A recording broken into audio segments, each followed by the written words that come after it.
Welcome everybody to the Seen and Heard podcast, a conversational series. Today I have the great honour of speaking to Gary McFarlane. Gary is a relate-trained and experienced relationship counsellor, mediator, sex therapy, sex, porn, love addiction therapist. He provides support to impacted partners of sex addiction. He is an accredited EMDR therapist working with trauma, complex trauma, PTSD, panic attacks, anxiety, stress, body issues, dissociation and addictions, all undertaken by secure webcam with clients from all parts of the country and abroad. He is an accredited member of professional bodies, and he is a member of Stop So, and a past solicitor. Gary has developed the Kairos Centre's own unique brand of sex, porn, love, addiction recovery program, giving priority to what happened to you back there in childhood development, rather than pointing clients first and foremost to a recovery program. The addiction is for self-soothing from something or some things, hence the use of EMDR to first address the trauma. He has created what may be the world's first fully comprehensive video-on-demand online webinar for sex, porn, love addiction, and recovery program, being used by many clients throughout the world. Singles and couples may also be interested in his video-on-demand relationship program to enhance aspects of their relationship. Gary, welcome. It's a privilege to be here, Chris. Thanks so much for inviting me. No, it's wonderful. We've been speaking for maybe 6 to 9 months now. Yes. One of the first therapists practitioners that we had onto our directory at Seen and Heard in the early days when we were just getting started. And it's been I've really enjoyed our conversations along the way. No, that's lovely. It's lovely to have got there because I just did not seem to be a right fit initially because I'm not so much a boarding school attender, but maybe we'll get into that as to how I end up working actually with a lot of boarding school attenders. Yeah, I really enjoyed that, and I think you challenged me really well on one of our first conversations because I perhaps got myself a little rigid in my mindset about certain sort of having to attend a boarding school or had undergone training, the boarding school syndrome training and things like that. But you've naturally come to work with so many boarders in your Yes. work, and your story is really amazing. So I can see, it was very helpful to have that challenge from you. Thanks, Chris. Yeah.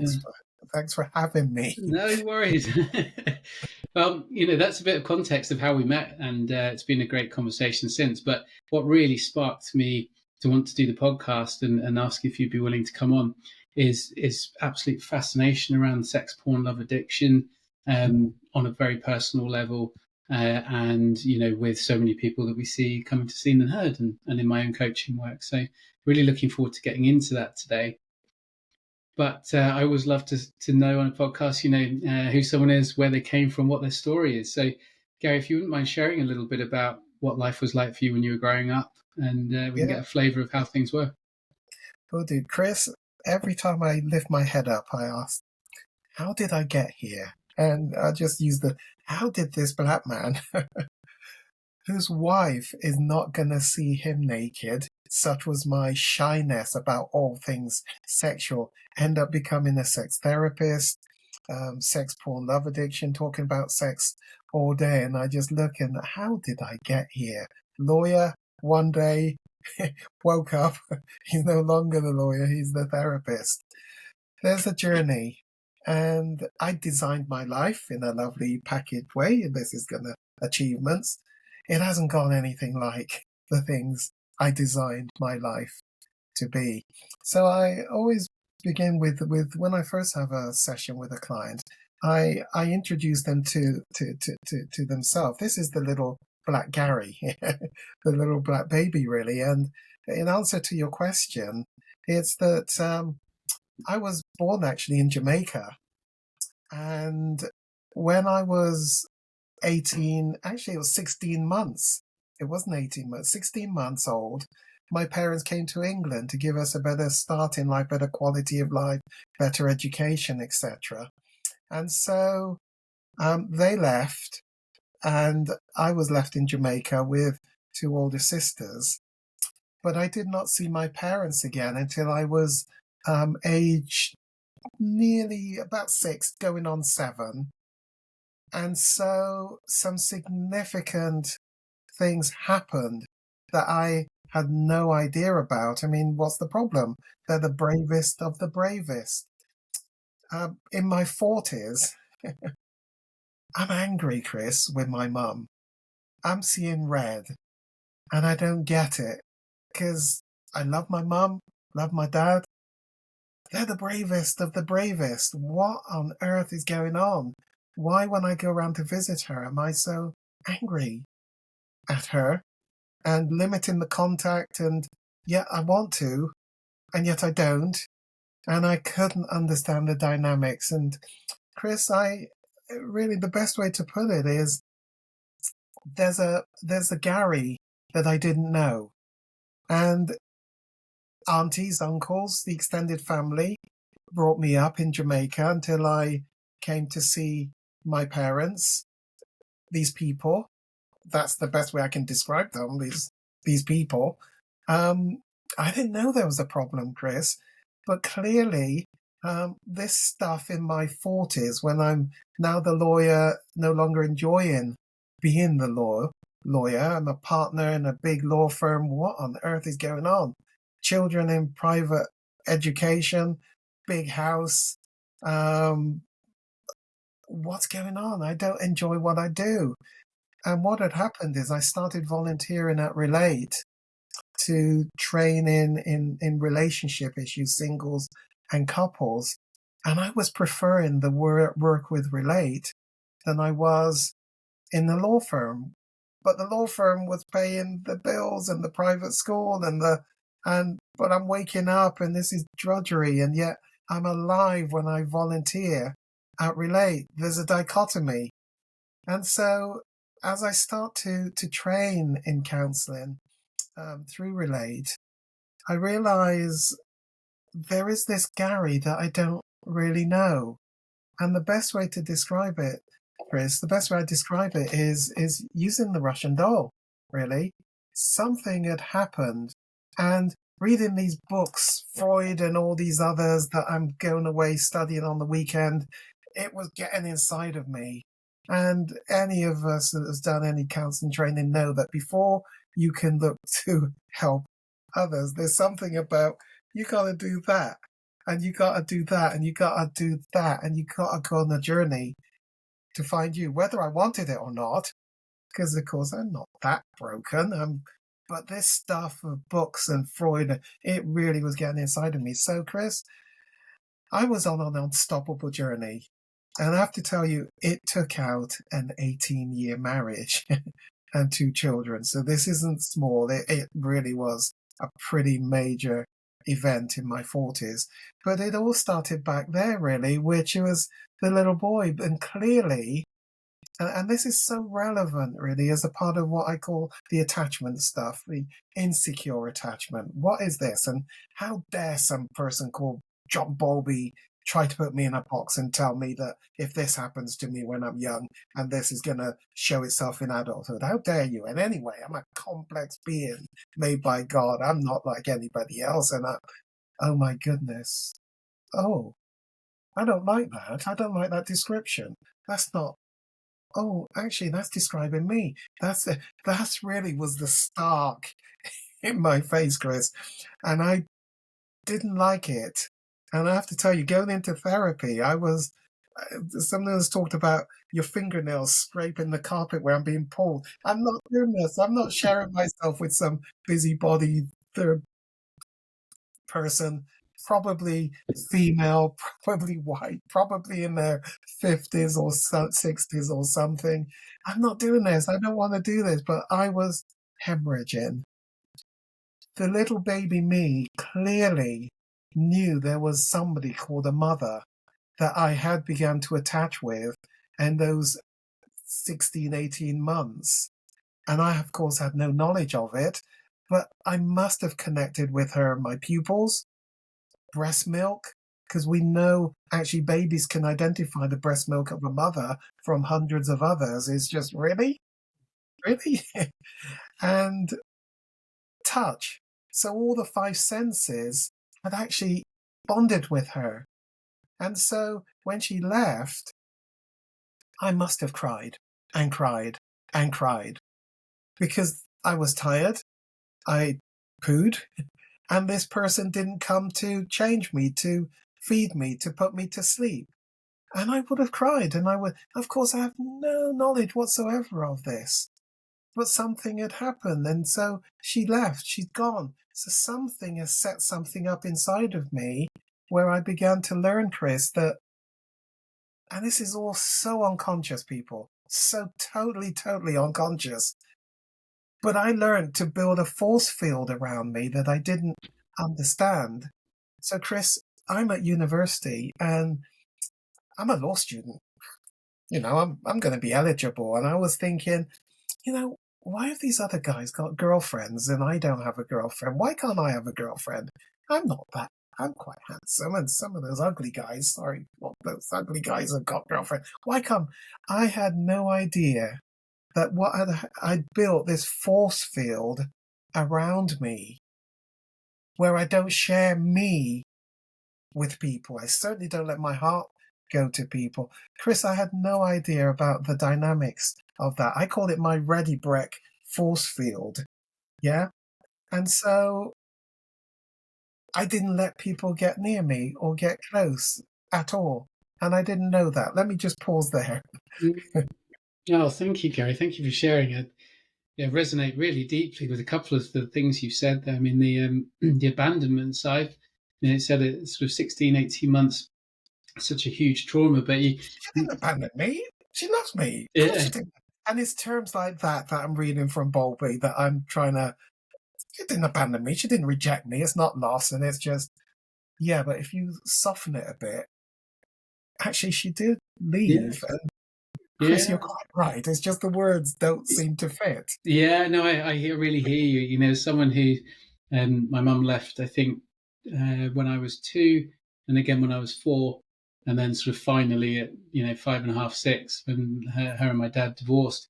I don't remember that, but likewise, I don't have a memory of her being there, and I think that's quite a thing. It's sort of a lot of the time it's it's not as an event, a traumatic event or memory. It's purely the absence. It's the absence of that connection, as you said, with your 5 senses. So really resonate deeply with that. Thank you for sharing it.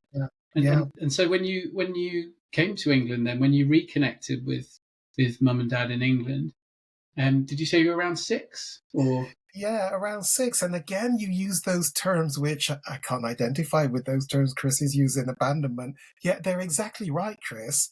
When you just said connected, well, the point is, I never connected back. I met these people, and my sister said that's a mum that I have no idea. Well, I had those back there. Aunties, grandparents, uncles. I didn't know they were called aunties, they were just people that looked after me. So coming to England, Chris, to these strangers, and I now begin to understand what a mum and a dad is, but because of their own conflict in relationship, I don't really want too much of that, and I never reattached to them, Chris, quite simply. And so they did. I lived really with the threat of separation and divorce. It felt like for most of my life growing up, Chris.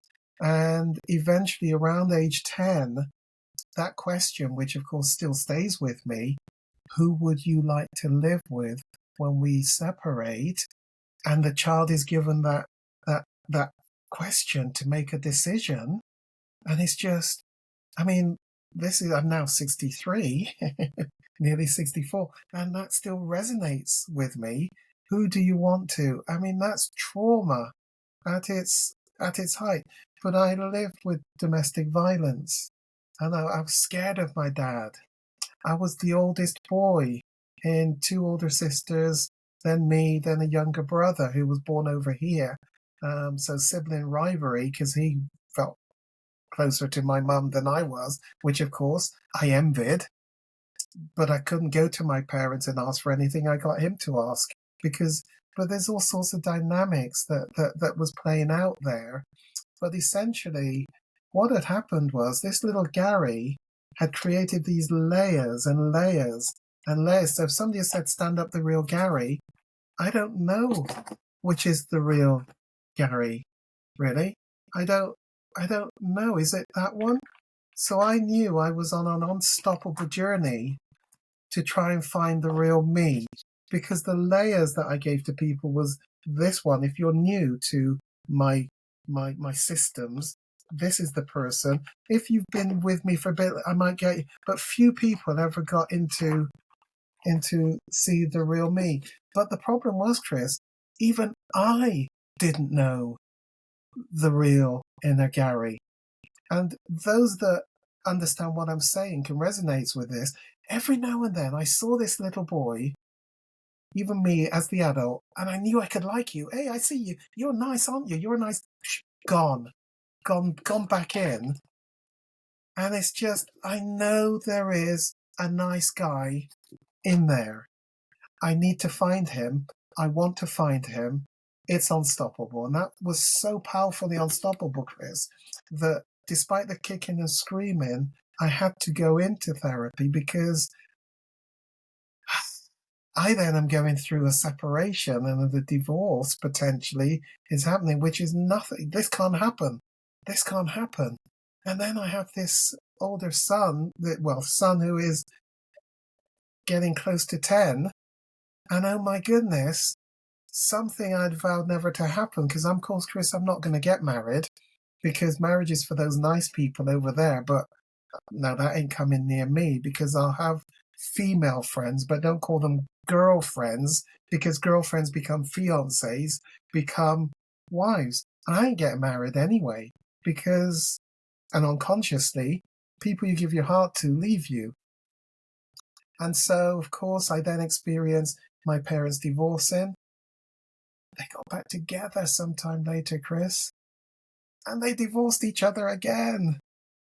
And then my dad married somebody else, and he divorced her, and he got back with her. Now all this is happening up to in my 20s. That's why this thing called marriage. And I'm actually a Christian as well, but now that ain't going near me. That's not. And so I'll have female friends and all. So Chris, this is really, I laugh at myself because I created what I call my 10-point angel figure. Any future girlfriend, not wife, because no, not even girlfriend, sorry, I'm getting it all wrong. Female friend. You mustn't say girlfriend, because girlfriends could become fiancés. But no, that ain't. So any female friend must have these 10 attributes. She must have, thank you, I don't remember what most of them are.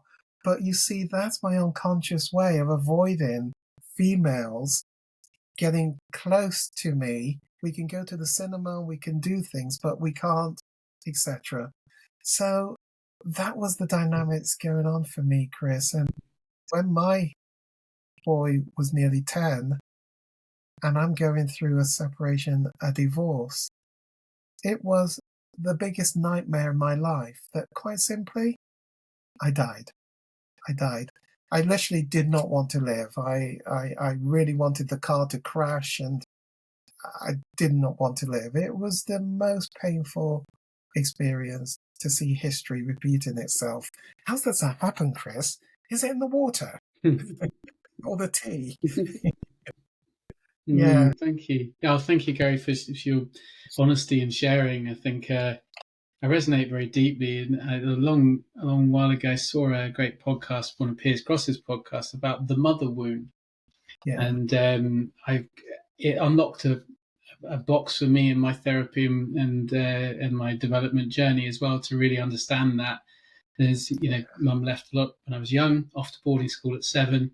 When I finally came back from boarding school at 13, she died within a year of a brain tumor.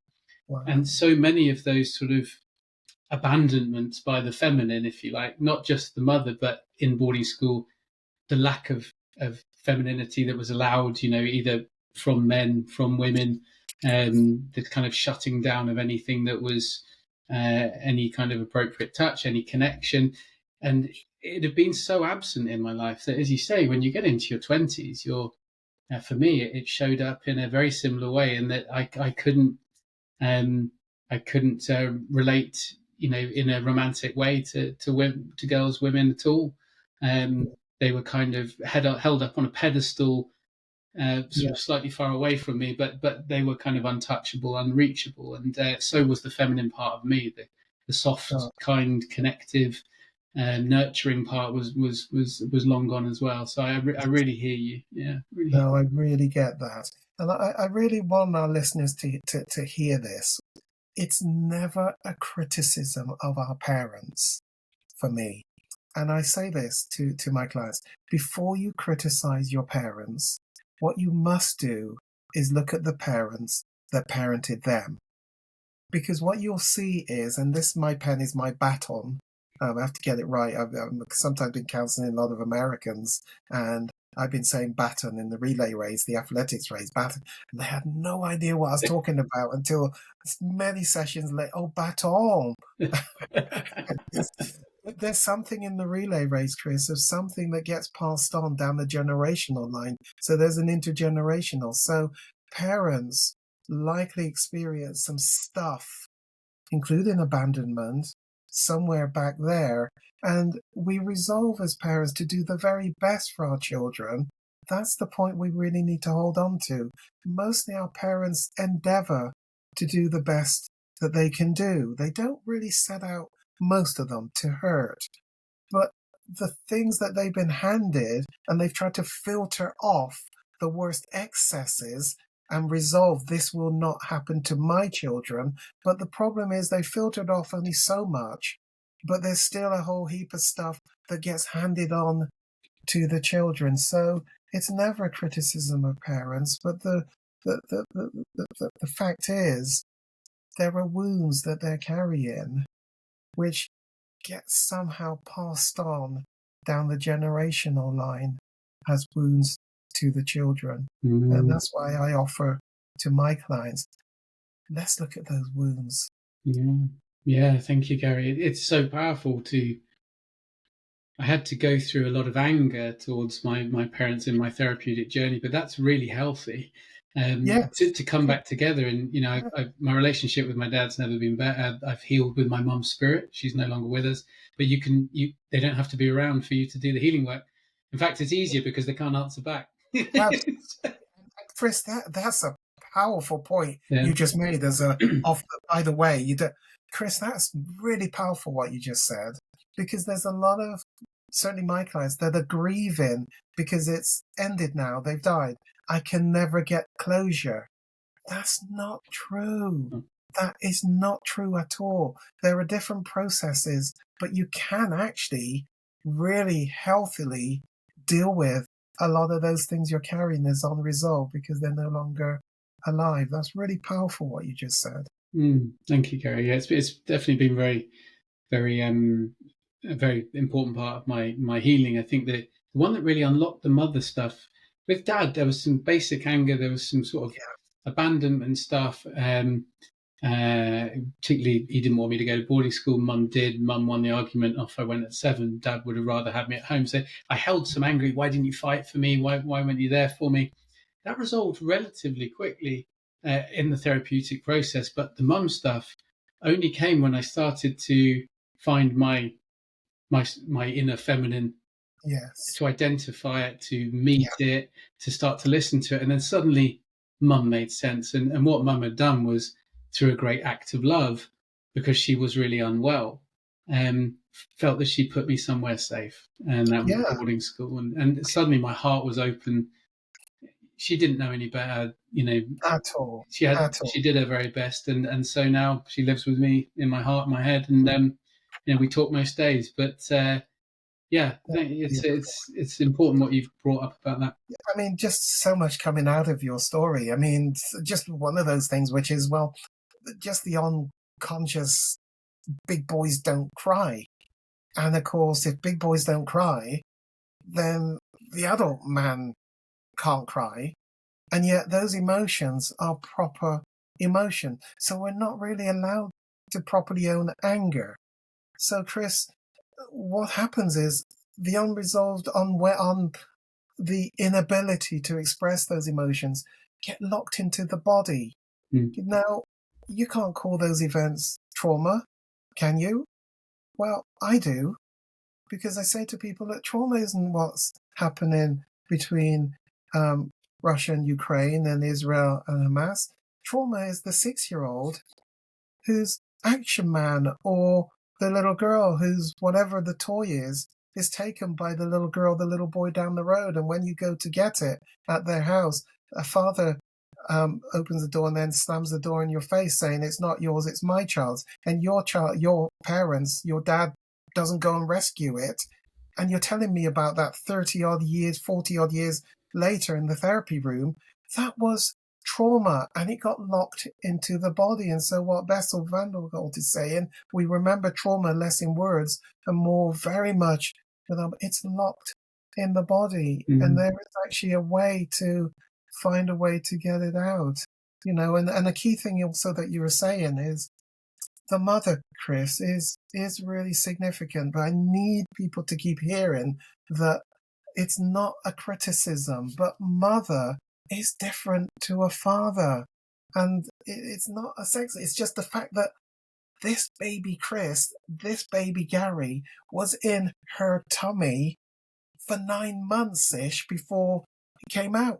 So actually, people, the bonding, the stuff, or the not bonding was happening during that 9-month period in utero before baby even came out. So the stuff of what's going on in mom's life with whoever partners are is going through to the baby in the umbilical or whatever the thing. It is impacting the baby. So a lot of the work I do with the MDR, the baby actually can do a journey through the womb to start to do some healing because of the trauma that happens. So it is the case that really that significant attachment point is going to be a mother. It's not taken away from the masculine. Hey, dad is, or now I don't want to get into the complexities of sexes and etc. But that mother figure is significant, and that other maleness for role modeling is also really significant as well. Yeah, thank you. You touched on a couple of things there, Gary, which so important for anyone listening, and sort of really saved the day in my recovery. Like you, I just didn't want to be here 4 years ago. It was too much to break down, and the body work. So sort of Bessel van der Kolk, body keeps the score. Whether it's EMDR or I practice emotional freedom technique or somatic experiencing, or whatever it is, so powerful, the body stuff. You also referenced the inner child part. So getting back to the womb, to some of the work I do with clients, we're back to past lives and ancestors, and absolutely, you've got to follow. You said before, don't look at your parents, look at their parents, and start to draw these lines of what's baked into us, nature, nurture. So really fascinating. Thank you for those key points.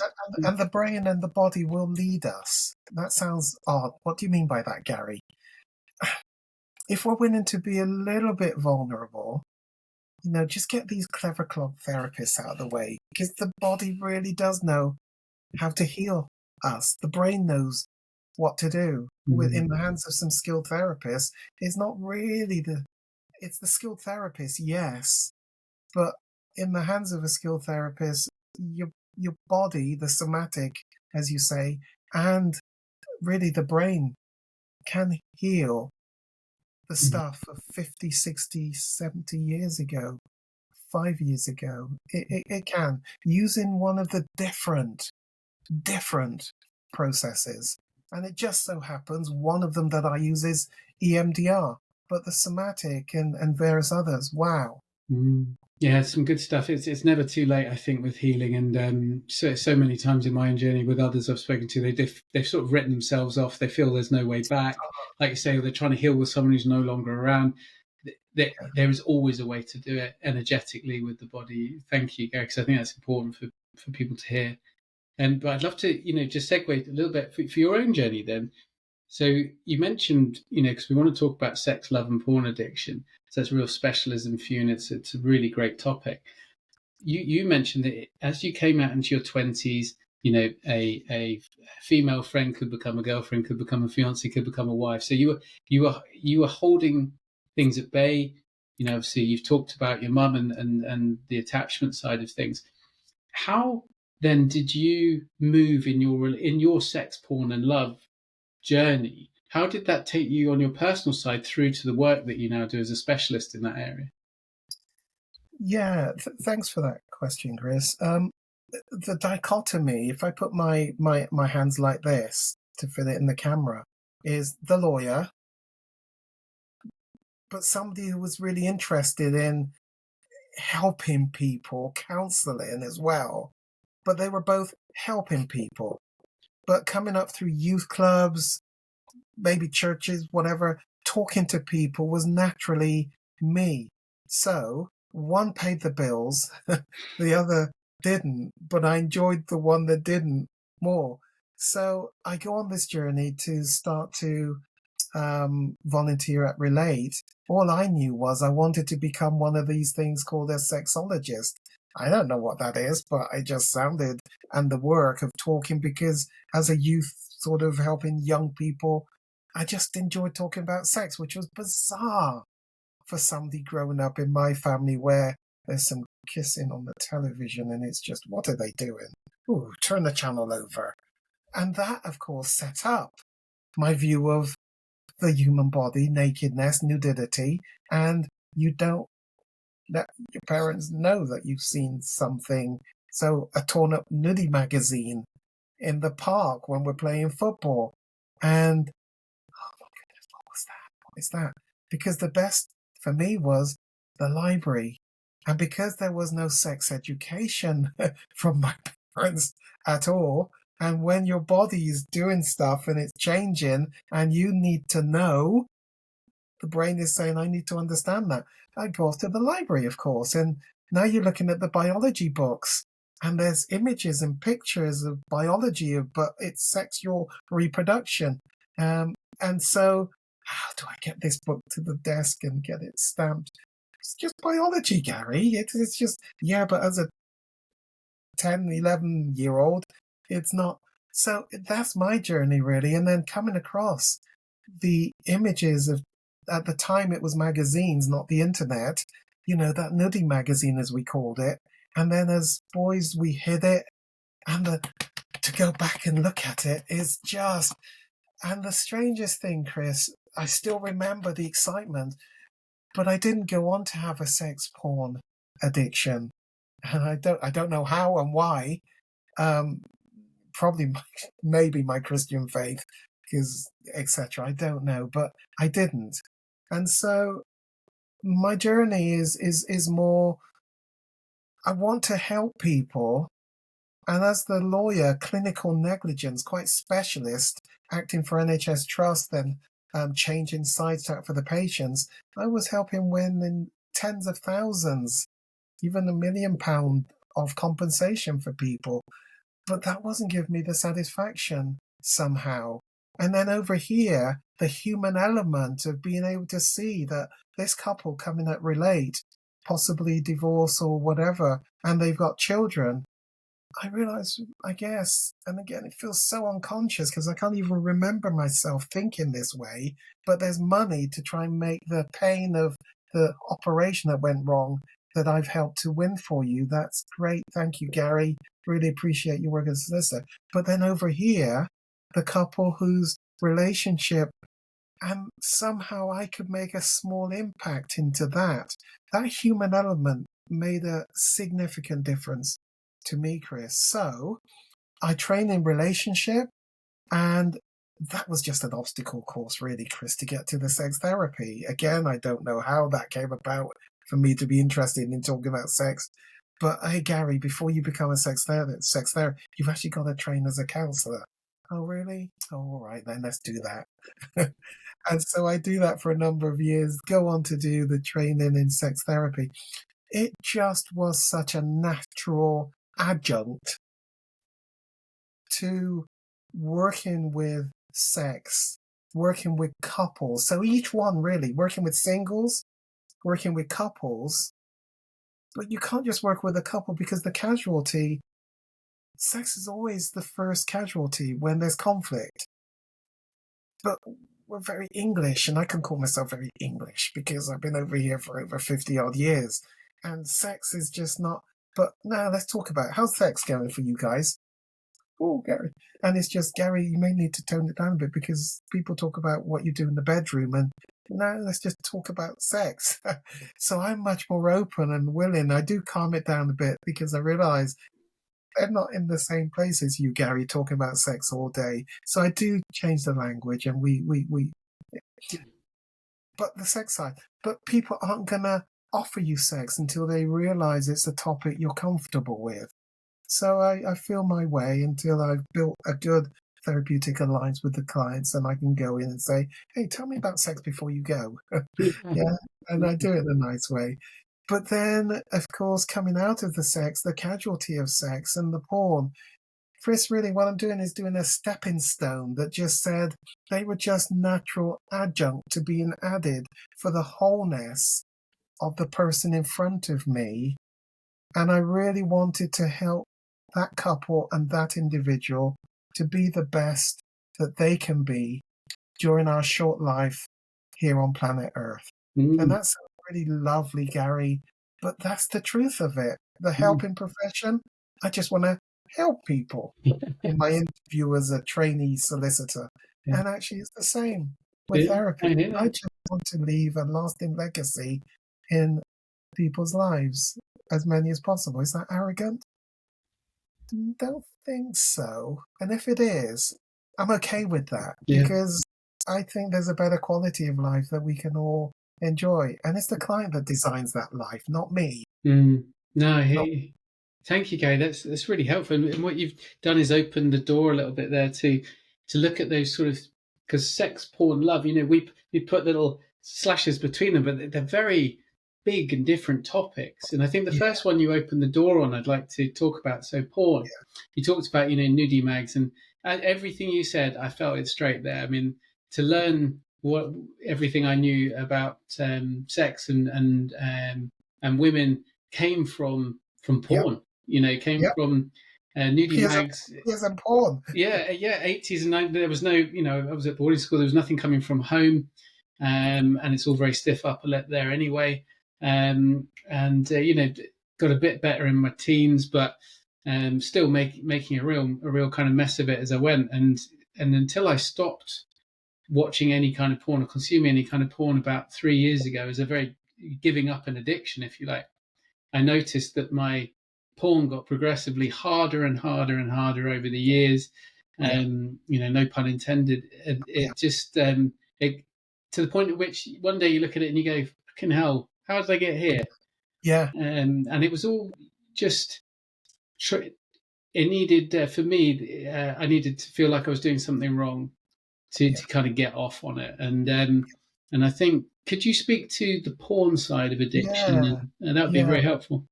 No, and let me begin for our listeners to hear this, Chris, which is really important. Porn is not about porn. The sex that you're chasing and trying to get more and consume as much, it's not about sex, what you're doing. The love behaviors that you're doing, it ain't about love as such. What's happening is those things called porn and sex, Chris, I call the equivalent of the drug taker's needle. The use of porn and sex is the needle to get the chemicals into your body. Whereas with drugs, with alcohol, you're bringing in the chemicals into your body. With porn and sex, it's the self-manufactured chemicals, which are so potent.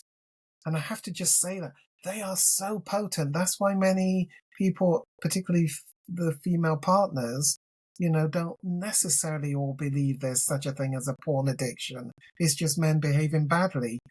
Well, I beg to differ a bit, because what happened back there, it was initially back in childhood, 10, 11, 12, I came across my dad's, and he never knew, and I kept going back and I'm not hurting anybody. And then you develop and you add masturbation to it, and then the brain gets used to that, and it says, ooh, there's a bit more over there. And then 2 years on, you can't believe you're viewing the stuff which you looked at and said, no, that's too.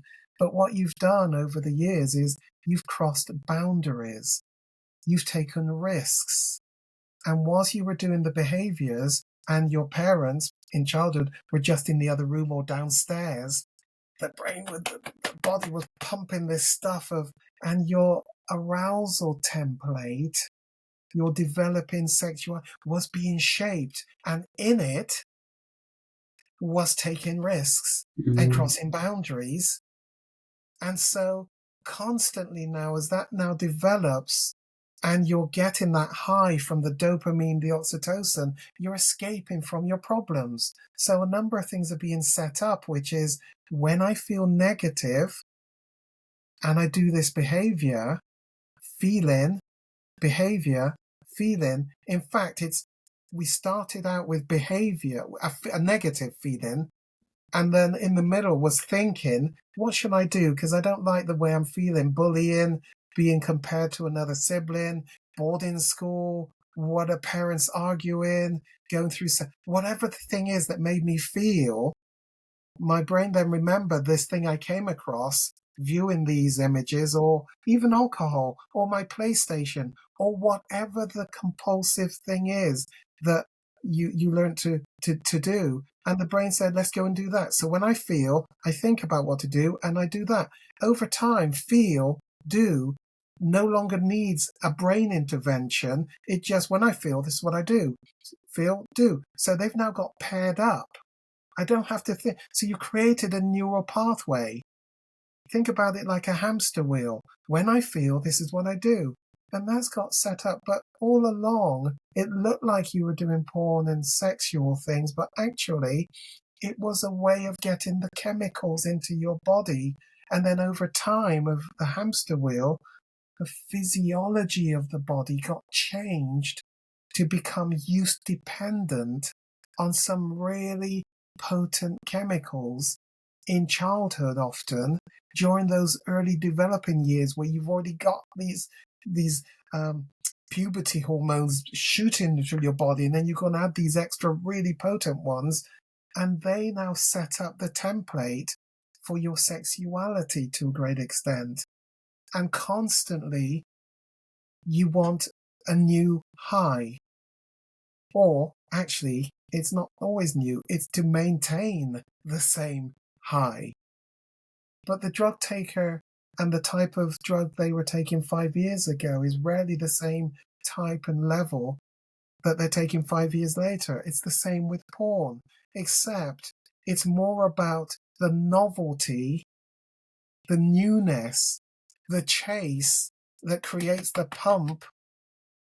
And so you find yourself moving into, I never use the word harder stuff. I think we can get lost in this soft porn, hard porn. So it's not a term that I always use, and I know you corrected and used, etc. But it's about whatever my brain says that's novel.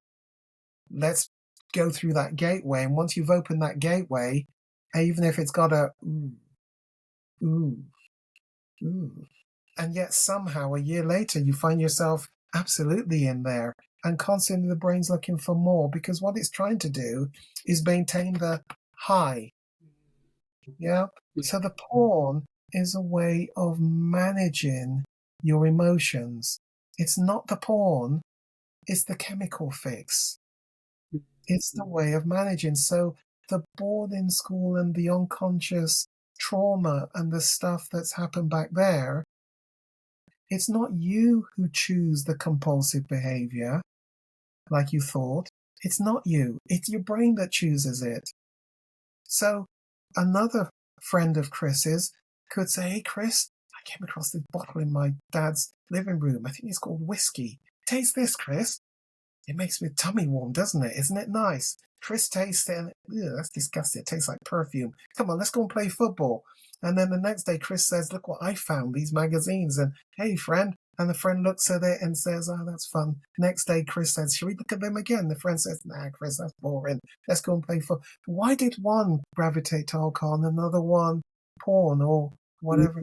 It's not you. It's not me. It's not us that chooses. It's the brain that chooses the compulsive behavior that's right for it. Yeah, thank you.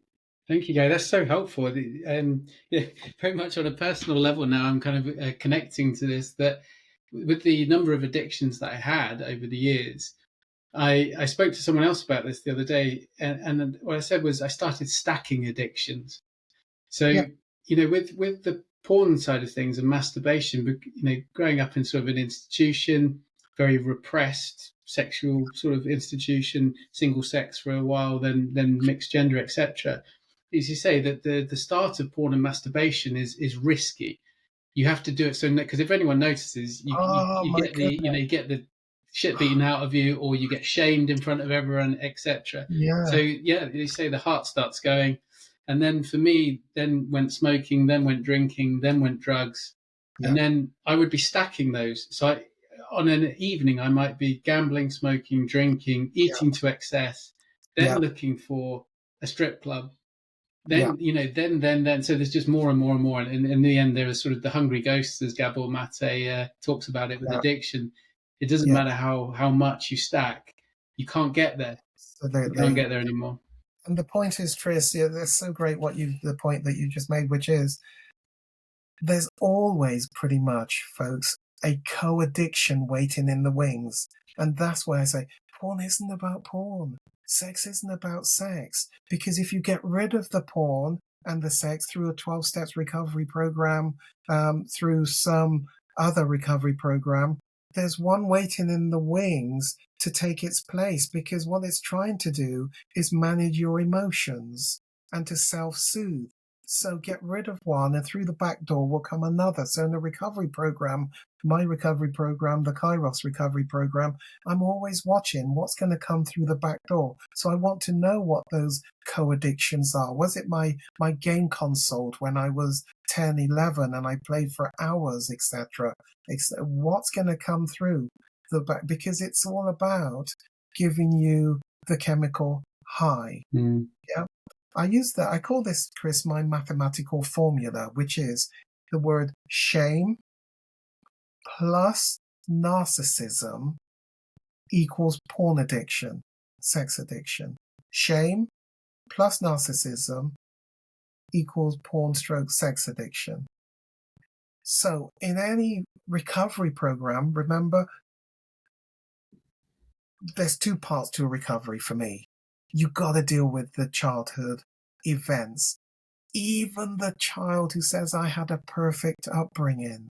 I'm not trying to find dirt or problems.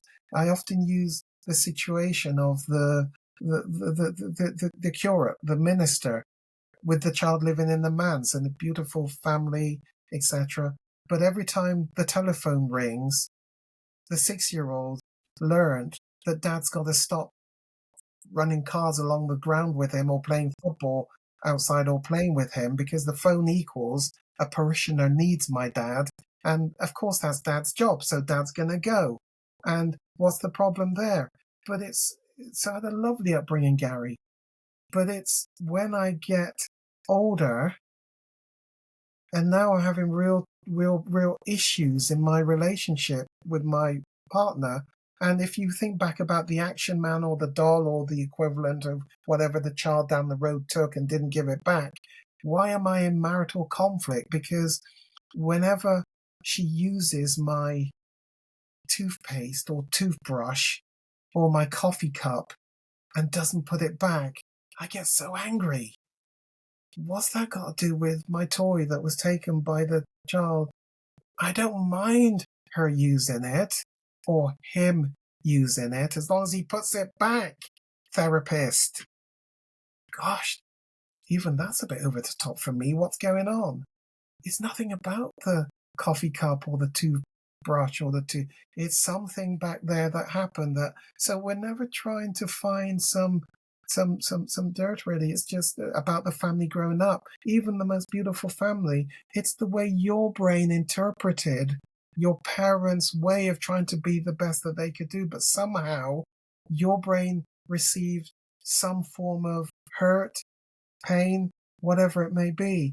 And so trying to find that is really, those things are really important, because it gives you clues to how the brain then goes on to set up a self-soothing So deal with the past through, I do history taking. This is 1 to 5. And then the rest is the form that you use, whether it's somatic, EMDR, whatever it may be, then to deal with the trauma that got set up. Only later on do you look at some recovery program, really, to deal with the past first. Deal with the past first. Otherwise, you're just trying so hard with white knuckling it. And what I'm doing, Chris, is gripping the sides of the chairs and knuckling. I don't want to do this. I'm not doing this anymore. Yeah. I'm not doing this anymore. Yeah, Years of sobriety under my belt now. 12 steps, attendance, really good. And that's a part of my recovery program, so don't hear me mocking it. no. But the problem is, you then get some bad news about a relative getting a diagnosis. You now get news about you being made redundant. You now hear about your child not, and now your brain says, come on, let's go and do that thing we used to do back there when we was upset and etc. And it can open it all up again. Well, Gary, that could apply to anyone, couldn't it? Yes, potentially, but if you've gone after the stuff that set it up originally, Yeah. there's nothing for it to lock back into because you really have resolved it. Yeah, Yeah, that makes thank you. sense. Yeah, no, I really hear that. I think in the coaching work that I do with emotional freedom technique, matrix reimprinting, once you take down on those big T, or they're not big T traumas, but they're a big tree in the sort of forest of, not Gabor Mate's thing is it's not why the addiction, but why the pain. So we just find the pain, if you like, when it started. And sometimes it's strange things. One of my favorite sort of strangest of things, Chris. One of the, I in my coaching, I witnessed some really big, awful things that happen to people, but often it's not what happened; it's what you make it mean. And so, one of the examples I use is, family have gone to the beach, and there's a brother and a sister, little girl, little boy. Little girl's a little bit naughty at the beach, so afterwards the whole family go for ice cream, but she hasn't bought one. Now, in that moment, she's actually had loads of other big T trauma around it, but the pivotal point in her life was, I didn't get the ice cream. Mum and dad don't love me. I'm bad. That's the belief that was made that day. And so everything that came after in that client was pinned on that one story. And once we broke that down, all the trees fell. They all started to make sense. And it's fascinating, isn't it? Absolutely fascinating. That's absolutely it. And my similar story, like yours, Chris, would be, and then we were all around the table with all my cousins, and my dad and my mum shouted at me to keep my mouth shut and I was so embarrassed. I went red. And whether it's no ice cream or it's being shouted across, and we would look and laugh at that now, but that was a significant event in that child. It's what his or her brain made of that situation that is really significantly important to address. Thank you. Yeah.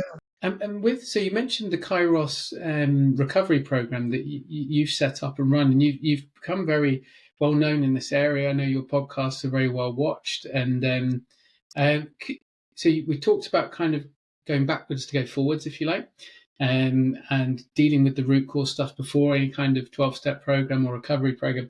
Is there anything else you'd like to talk about from the Kairos sort of way of doing things that you introduce, that you bring in along the way? Yeah, when I was trained in porn sex therapy, I would attribute Thaddeus Burchard, I would say, really, in terms of porn sex addiction in this country, 15 years ago when I trained with him. But then I was going on and I was doing the history taking, and it's an extensive history taking of 188 questions over 3 sessions to build a profile of the little person, to understand what happened back there. That's the key question. What happened back there? And as I got the information and I gave the hypothesis, we could then move on to put them on a recovery program. And I realized this is ludicrous, Gary. You've diagnosed and found what the little t or big T trauma event is, but you're not working with it. And so I say to people, so many recovery programs still not really looking at it from a open quote. I have to keep saying that because you're with me, Chris. You know, it doesn't need to be this big trauma event. It could be denied ice cream with the rest of the children. So the little T thing. But it's really important to address those things first. And so I recognize that there's still so many not really addressing the trauma and just putting people on a 12 steps recovery program, or their own recovery program. And I realized I was doing that for a period, and I said, this is ludicrous. This is absolutely ludicrous. I've diagnosed what happened, why the brain started self-soothing, but I'm not working with it. And so what I realized really was, people need to be able to access some help. So I will offer diagnostics so as to understand what happened back there. But if folks don't want to do that, there is a recovery program over here that I need it to be accessible by the multitudes across the oceans, across the world. And so I set about creating this video on demand program. By that time, people got used to binging their box sets, etc. You don't binge this course, by the way. It's a one per week, because the reflecting time between listening to each of the video recording and the workbook, the most important part of the work is the reflection. That's where you're going to get insight and understanding based upon the work, the things that I'm offering to you. Yeah. And so I created this online video on demand, pre-recorded with workbook. And if you do want to have some homework review sessions with me, you can. But you can do this recovery program from anywhere in the world at the comfort of your armchair, so to speak. Without a therapist, but you can have input. If you're not disciplined, then you might want to book in homework sessions with me from time to time just to check how you're doing. And there's a sense of feeling there's somebody you're accountable to as well, to keep the momentum going. So that is available. I think it probably is the world's first video on demand program, and it is being used by hundreds and hundreds. So I have the beauty of being able to say it works, because hundreds and hundreds are using it and have used it all over the world. But the vast majority don't know about it. And so, but for the purposes of us folks, I just want people to hear, but porn and sex is only one aspect. Remember, I haven't even got near love addiction. Chris and I having such a lovely time. There's so much on our list we'd love to have talked about. We're going to have to come back. Love addiction. It's not about sex or porn. It's insecure attachment. And yet, because we're human beings, Chris, we were designed to be in relationship with other people. If we doubt it, look at what COVID lockdown did when we couldn't. And the mental health issues are even now still just coming out because of lockdown. And so when insecure attachment stuff gets set up in childhood, we desperately try to, like me, build a force field where I'm just an island on my own, but why can't I have a girlfriend? Why all those other got girlfriends? We were made to be in relationship with other people in whatever form that takes. And so the love addiction is something about perhaps, and I don't want to be too stereotypical, but maybe a lot more females will use this love addiction. It's not really, don't want to get too, it is a lot of males and females, but a lot more females will identify more with the love addiction side because it's making sense as to why they're giving up sex so frequently. And then he will take, or the partner will take, and then they seem to be gone and they feel rejected. So the very thing I wanted to avoid has happened, and the repeat wound again from being rejected, and they're flattened, but eventually they get back up, but they go back to a dating site, and so it's not about sex. It's about trying to find people that will fill a void that's inside of me. I'm going to hold up quite a stark picture, Chris, because it cuts through a lot of my description of insecure attachment. There's a void that gets set up in here, and you're trying to fill it with people, with things, but it never gets filled. And so the love addiction is trying to interact with other people, because when you interact, they give you a sense of being wanted, accepted, and then you perhaps give up sex. But when the relationship ends so quickly, you're hurt again. And it keeps that cyclical pattern keeps happening in the way that you're trying to get others to fill that hole with a sense of feeling love and acceptance and affection. And the boarding school folks will be potentially doing that because of the void created by the separation too soon. And they're trying to fill it with different things. Porn is just one of them. Sex is just one of them. Love addiction is just one of them. But there are lots of other compulsives. So that's really how I guess, I distinguish the Kairos Center, really. It's to say the inner child stuff is really, really crucially important before you go on to a recovery program. Absolutely, a 12 steps is a vital part of a recovery program. Absolutely vital. But before that, you've got to deal with the inner child stuff. Thank you, Gary. That's really, really nicely put. I think just as we start to bring our time together to a close today, one thing we did touch on was very much whether it's just awareness is increasing, or whether sex, love, porn addiction is on the increase. As a specialist in this area, what's your take on you talked about sort of post-COVID stuff coming out the woodwork. What's your take on how we are at the moment, especially with programs that have been on like adolescence, or any of this stuff that's really captured the kind of zeitgeist of what's going on at the moment? Chris, porn sex addiction is impacting our 9-year-olds up to 75-year-old.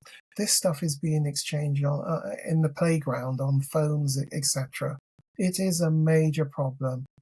During COVID lockdown, porn sex addiction increased exponentially. It is at pandemic levels.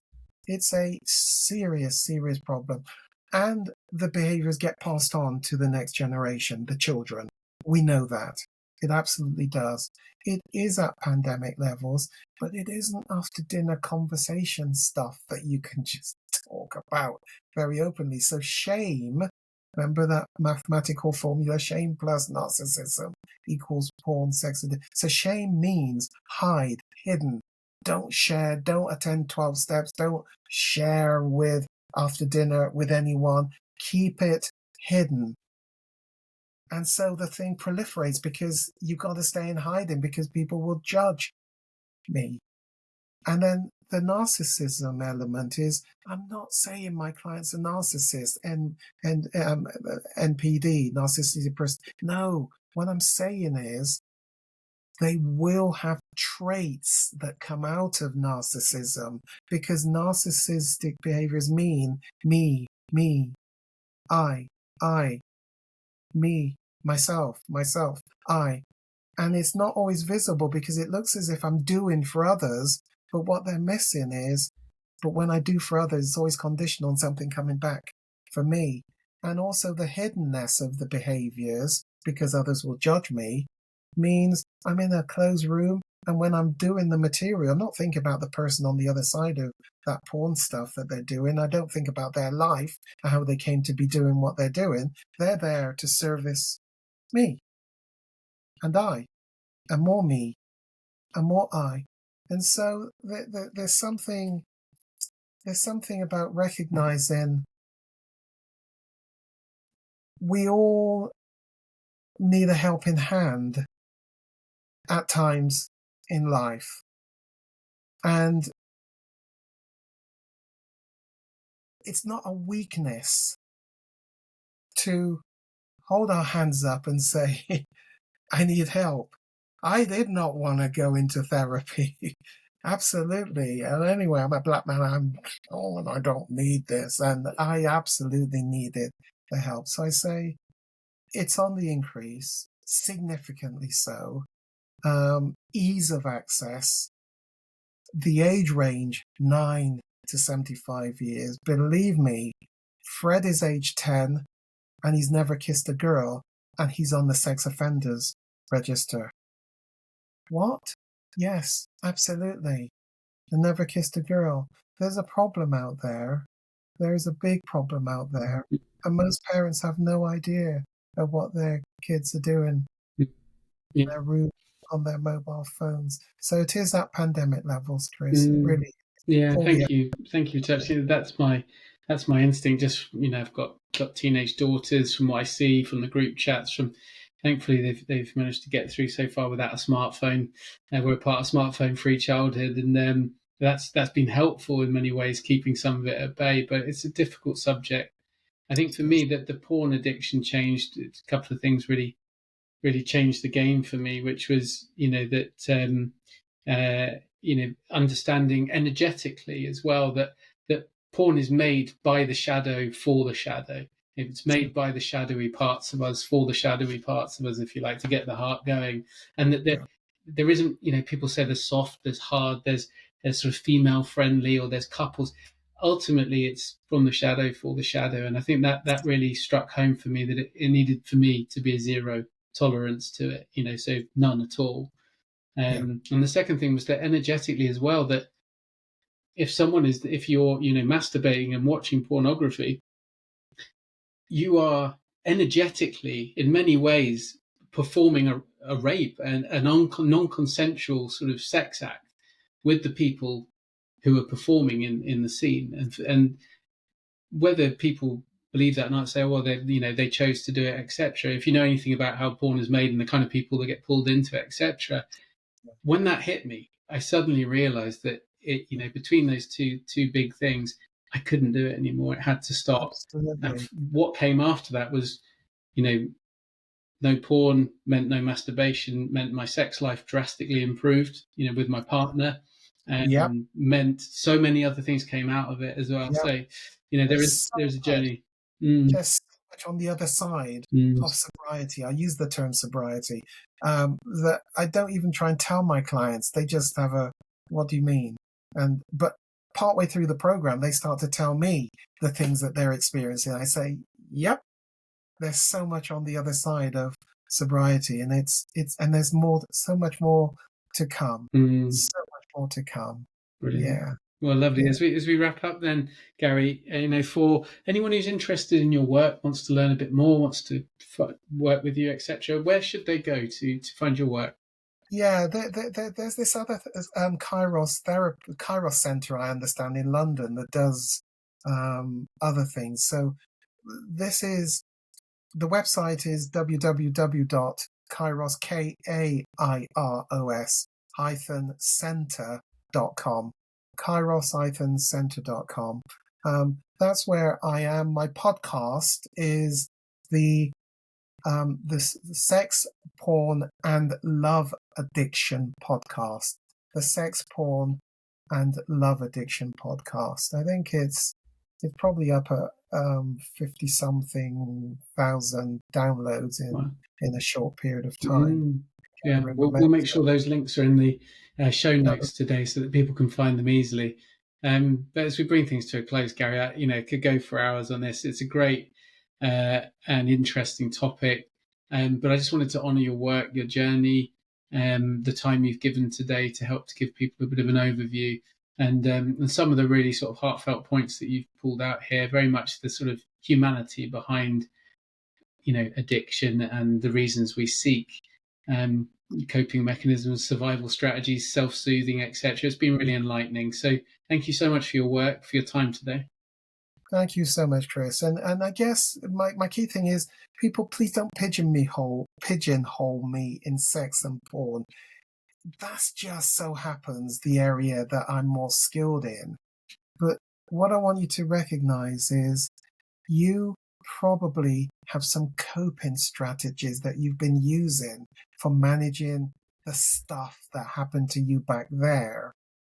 I'd love, and others in the practitioners directory would love to help you to better understand you. Because if you can better understand you, now you can go after the stuff. But what you can't see, you have no hope of changing. So my work really is move as much from the unconscious into the conscious, into the visible, because what you can now see in the visible, we've used a highlighter pen, and now, Chris, can you see that now? Now I can see it. I now get a chance to go after it. But when I couldn't see it, I just kept self-soothing and trying to be the best that I could do with the impediments of life because I didn't understand what was going on. So my flavor of therapy is Gary would love to help move as much from the unconscious, from the unseen, from the invisible, into the conscious, into the visible, into the seen. And then we'd go after it with a form of whichever is right, such as EMDR is the one that I tend to use. Yeah. Gary, that's wonderful. Well, thank you so much for your time today. I'd like to thank everybody for listening or watching as well. It's been the Seen and Heard podcast, a conversational series. We've been with the wonderful Gary McFarlane. I'm Chris Braitch. Wishing you a fabulous day. If you want to find out more, check out the show notes. Thank you very much for watching Thank you or listening. so much, Chris. And Goodbye, best Gary. wishes